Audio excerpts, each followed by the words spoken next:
নমস্কার বন্ধুরা, রেসিপি পালক পনির। পনির আর পালং শাক দেখতেই পাচ্ছ, রেডি। ফ্রেশ পালং শাক পেয়েছিলাম এই সিজনে।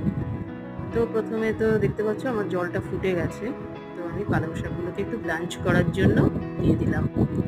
এই 2-3 মিনিট একটু গরম জলে একটু ব্লাঞ্চ করে ব্যাস ওটাকে আমি এবার বরফ গলা জলে দিয়ে দেবো। কারণ এই ঠান্ডা বরফ গলা জলে যদি তুমি তুলে সঙ্গে সঙ্গে কড়াই থেকে গরম পালং শাকটাকে যদি দিয়ে দাও, তাহলে পালং শাকটা যখন বাটবো তখন তার রঙটা অসাধারণ আসবে আর কালারটা একদম পুরো ইনট্যাক্ট থাকবে রান্নার শেষ পর্যন্ত। তো আমি দেখো 10 মিনিটের মতন আমি এখানে বরফ জলে ডুবিয়ে রাখার পরে আমি একটা ব্লেন্ডার জারে নিয়ে নিলাম শাকটাকে। তারপর আমি একটু কিছু রসুন, খুব সামান্য 3-4 কোয়া আর একটুখানি আদা আর 1-2 কাঁচা লঙ্কা দিয়ে আমি এটার পেস্ট বানিয়ে নিলাম। দেখতে পাচ্ছ কালারটা কি সুন্দর এসছে এই বরফ গলা জলে রাখার জন্য। এটা একটা ট্রিক্স। আচ্ছা, তারপর আমি কড়াইতে আন্দাজ মতন আমি বাটার নিয়ে নিয়েছি। পালক পনিরটা বাটারে করলে ভীষণ টেস্ট হয়।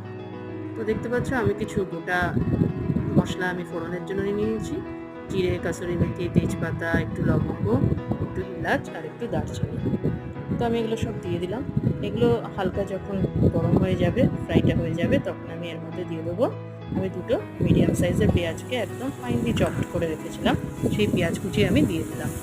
পেঁয়াজ কুচি দিয়ে নাড়াচাড়ার পরে পেঁয়াজ কুচিটা যখন খুব ভালো মতন কুকড হয়ে যাবে দেখতে পাচ্ছ, তখন আমি এর মধ্যে অ্যাড করে দেবো আমি কিছু টমেটো। আমি 3টে মিডিয়াম সাইজের টমেটো আমি একদম ফাইনলি চপড করে রেখেছিলাম, সেটা দিয়ে দিলাম। টমেটোটা একটু বেশিক্ষণ ধরে রান্না করতে হবে, কারণ যতক্ষণ না পর্যন্ত টমেটোর কাঁচা গন্ধটা না চলে যায়। দেখতে পাচ্ছ আমার হয়ে গেছে টমেটো আর পেঁয়াজ রান্নাটা বেশ ভালো মতন। তখন আমি অ্যাড করে দিলাম সেই বেটে রাখা পালং শাকটা। তো এবার দেখো পালক পিউরিটা দিয়ে দেওয়ার পরে আমি বেশ কিছুক্ষণ নাড়াচাড়া করার পরে আমি আন্দাজ মতন নুনটা দিয়ে দেবো। নুনটা দেওয়ার পরে কিছুক্ষণ কুক করবো আমি, মিনিট 2-3। তারপর আমি আমার পনিরের কিউবসগুলো দিয়ে দেবো। পনিরগুলোকে আমি একটু হালকা করে একটু শ্যালো ফ্রাই করে রেখেছিলাম বাটার দিয়ে। তো সেটা আমি আর দেখাইনি আমি। তো একটু হালকা আমি শ্যালো ফ্রাই করে রেখে দিয়েছিলাম। আর এবার আমি লাস্টে একটু দিয়ে দিলাম একটু গরম মশলার গুঁড়ো 1 টিস্পুনের মতো। আর এখন আমি একটু দিয়ে দিচ্ছি ফ্রেশ ক্রিম। দেখতে পাচ্ছ তো কি সুন্দর অসাধারণ এসছে টেক্সচারটা।